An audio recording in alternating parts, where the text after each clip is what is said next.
शिवसेनेचे मुख्य नेते व राज्याचे उपमुख्यमंत्री एकनाथ शिंदे यांच्या कार्यपद्धतीवर विश्वास ठेवत आज कल्याण डोंबिवली महापालिकेतील 3 नगरसेवकांनी शिवसेनेत प्रवेश केला।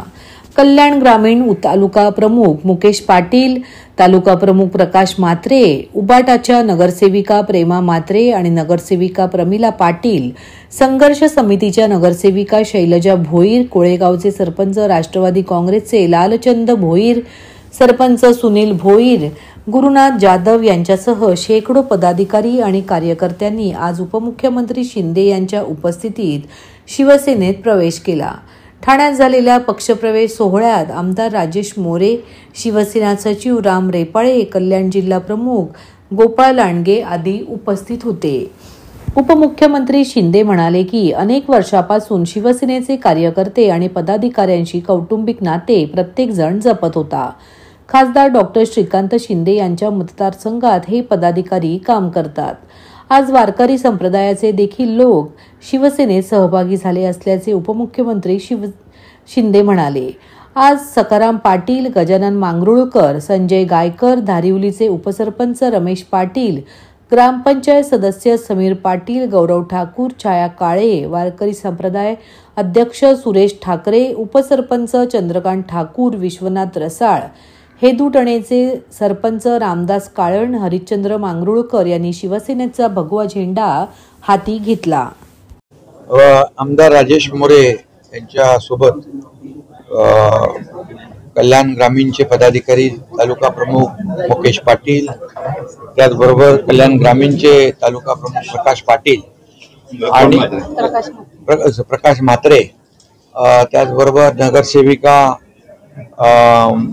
प्रेमा प्रकाश म्हात्रे, नगरसेविका प्रमिला मुकेश म्हात्रे, नगर पाटील प्रमिला, अरे ते उलट होते, प्रमिला मुकेश पाटील, नगरसेविका शैलजा लालचंद भोईर आणि त्याचबरोबर सरपंच लालचंद भोईर, सुनील भोईर, गुरुनाथ जाधव आणि असंख्य पदाधिकारी आज ग्रामीणमधून, कल्याण ग्रामीणमधून शिवसेनेमध्ये सामील झालेत। मी त्यांचं मनापासून स्वागत करतो। ही सगळी यादी आहे आणि सर्व पदाधिकारी, सरपंच आणि सगळ्यांनीच आज शिवसेनेमध्ये प्रवेश केलेला आहे। खरं म्हणजे ते स्वगृही आलेले आहेत आणि त्यांनाही तिकडे करमत नव्हतं आणि मलाही त्यांच्या वाचून करमत नव्हतं, त्यामुळे आज त्यांनी शिवसेनेमध्ये स्वगृही प्रवेश घेतलाय। खरं म्हणजे गेल्या अनेक वर्षापासून जे काही आमचं एक कौटुंबिक नातं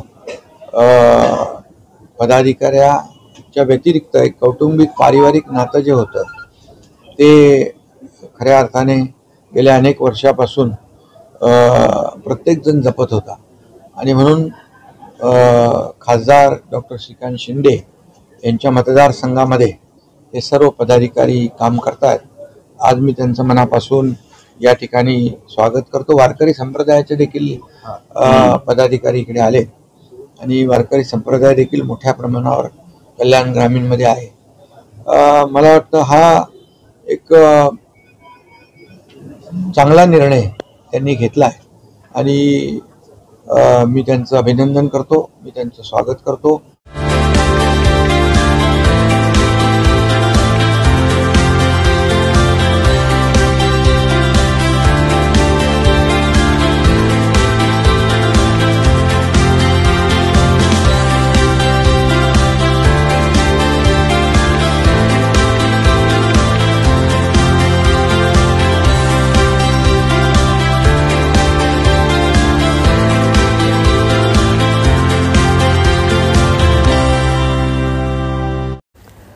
पंतप्रधान नरेंद्र मोदी यांनी भारताच्या सुरक्षेसाठी ऑपरेशन सिंदूर राबवले, तसेच महाराष्ट्रातील किल्ल्यांचा युनेस्कोच्या यादीत समावेश करण्यासाठी पुढाकार घेतल्याबद्दल शिवसेना गटनेते डॉक्टर श्रीकांत शिंदे यांच्या नेतृत्वाखाली शिवसेनेच्या खासदारांनी पंतप्रधान नरेंद्र मोदी यांची भेट घेत त्यांचे कौतुक करत अभिनंदन केले।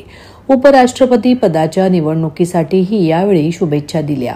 पंतप्रधान नरेंद्र मोदी यांनी शिवसेनेच्या सर्व खासदारांच्या कामाचे कौतुक केले।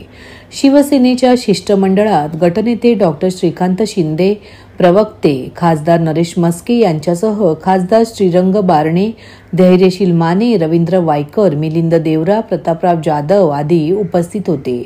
यावेळी मराठमोळ्या पद्धतीने नरेंद्र मोदी यांना छत्रपती शिवाजी महाराजांची मूर्ती भेट देऊन आणि मराठा पगडी घालून त्यांचा सत्कार करण्यात आला। यावेळी मोदींनी सुद्धा छत्रपती शिवाजी महाराज हे माझे आदर्श आहेत। मी ज्यावेळी लोकसभेची निवडणूक लढतो आणि पंतप्रधान पदाच्या शर्यतीत आलो त्यावेळी रायगडावर जाऊन प्रथम छत्रपती शिवाजी महाराजांचे दर्शन घेतले, त्यांची आराधना केली आणि त्यानंतरच पंतप्रधान झालो अशा आठवणी यावेळी जागवल्या।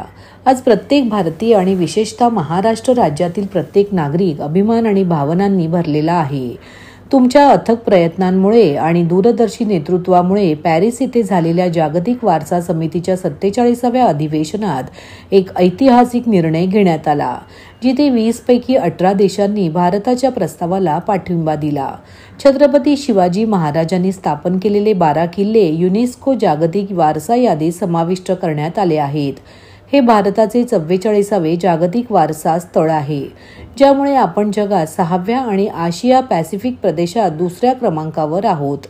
शिवसेना संसदीय पक्षाच्या वतीने आम्ही या ऐतिहासिक कामगिरीबद्दल मनापासून कृतज्ञता आणि मनापासून आभार व्यक्त करत असल्याची भावना शिवसेना खासदारांनी व्यक्त केली। नागरिकांना आवाहन करण्यात येत आहे की सध्या डासांमार्फत पसरणाऱ्या डेंग्यू या आजाराचा प्रसार रोखण्यासाठी प्रत्येकाने पुढील प्रमाणे कार्यवाही करावी। डेंग्यू आजार एडिस इजिप्ती हा डास चावल्याने होतो। या डासांची पैदास साचलेल्या किंवा साचवलेल्या स्वच्छ पाण्यामध्ये होते। 8 दिवसांपेक्षा जास्त दिवस पाणी उघडे व साचून राहिल्यास त्यात डास अंडी घालतात। अंड्यांच्या अळ्या तयार होऊन पुढे डास तयार होतात। यासाठी आपल्या घरातील पाणी साठे उदाहरणार्थ बॅरल्स, पिंपे, टाक्या, हौद, रांजणे इत्यादी दर आठवड्याला रिकामे करून घासून पुसून कोरडे करून पुन्हा भरावे। 1 दिवस कोरडा दिवस म्हणून पाळावा। पाणी साठ्यांना घट्ट झाकणे बसवावीत किंवा जुनी साडी, चादर, धोतर यांनी बांधून झाकून ठेवावीत, म्हणजे डास त्यात जाऊन अंडी घालणार नाहीत। घराच्या गच्चीवर, आजूबाजूला, अंगणात कोठेही पाणी साचू देऊ नये। भंगार सामान उघड्यावर टाकू नये, उदाहरणार्थ टायर्स, प्लास्टिक सामान, कुंड्या, टाकाऊ वस्तू इत्यादी। अशा सामानात पावसाचे पाणी साठून त्यात डेंग्यूच्या डासांची पैदास होते। घरातील कूलर्स, फ्रीजच्या पाठीमागील ट्रे हे देखील वेळोवेळी कोरडे करावेत। लक्षात ठेवा, नुसत्या फवारणीने डास घनता कमी होत नाही, तर त्यासाठी डास पैदास ठिकाणे नष्ट करणे ही आपल्या सर्वांची जबाबदारी आहे। कोणताही ताप अंगावर न काढता जवळच्या शासकीय रुग्णालयात मोफत औषधोपचार घ्या। अशा प्रकारे नागरिकांनी सहकार्य केल्यास डेंग्यूचा प्रसार रोखणे सहज शक्य आहे। भारताची छोटी गिर्यारोहक आणि महाराष्ट्राची हिरकणी म्हणून प्रसिद्ध असलेल्या 11 वर्षीय गृहीता सचिन विचारे हिने 15 ऑगस्ट 2025 रोजी माउंट युनम पर्वतावर चढाई केली। गृहीताचा प्रवास 9 ऑगस्ट रोजी मुंबईवरून सुरू झाला। युनम पीक मोहीम हिमाचल प्रदेशाच्या लाहौल स्पिती खोऱ्यात स्थित आहे। 12 ऑगस्ट भारतपूरमध्ये अनुकूलनाचा दिवस होता आणि पुढील चढाई सुरू केली। शिखर गाठण्याचा अंतिम टप्पा पहाटे लवकर सुरू झाला। उंची, तीव्र थंडी आणि खडतर भूभाग यामुळे प्रत्येक टप्प्यावर कसोटी लागली होती। 5181 मीटर 17,000 फूट उंची ओलांडल्यानंतर ऑक्सिजनची पातळी लक्षणीयरित्या घटली। थंडी, जोरदार वारे आणि विरळ ऑक्सिजन यामुळे गृहीता हिने 5850 मीटरचा पल्ला गाठला आणि हवामानाच्या परिस्थितीमुळे 6111 मीटरच्या ऐवजी तिने तिची साहस यात्रा 5850 मीटरपर्यंत पूर्ण केली। 15 ऑगस्ट भारताचा स्वातंत्र्य दिन। या दिवशी माउंट युनमच्या 5850 मीटर उंच शिखरावर भारतीय राष्ट्रध्वज अभिमानाने फडकवला। तो क्षण अत्यंत भावनिक होता, ज्यात वैयक्तिक यशाबरोबर देशभक्तीचा सुद्धा अभिमान होता। गृहीताने असेच नवनवीन विक्रम करत राहावे, उंच उंच शिखरे सर करावीत आणि भारताचे नाव मोठे करावे यासाठी भरपूर शुभेच्छा।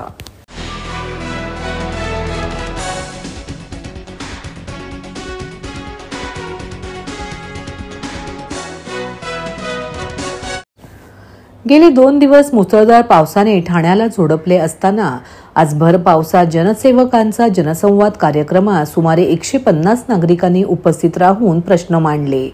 आतापर्यंत 50% अधिक प्रकरणे मार्गी लागल्याने ठाण्यासह आजूबाजूच्या शहरातील नागरिकही विश्वासाने या उपक्रमात सहभागी होत असल्याचे आमदार संजय केळकर यांनी सांगितले।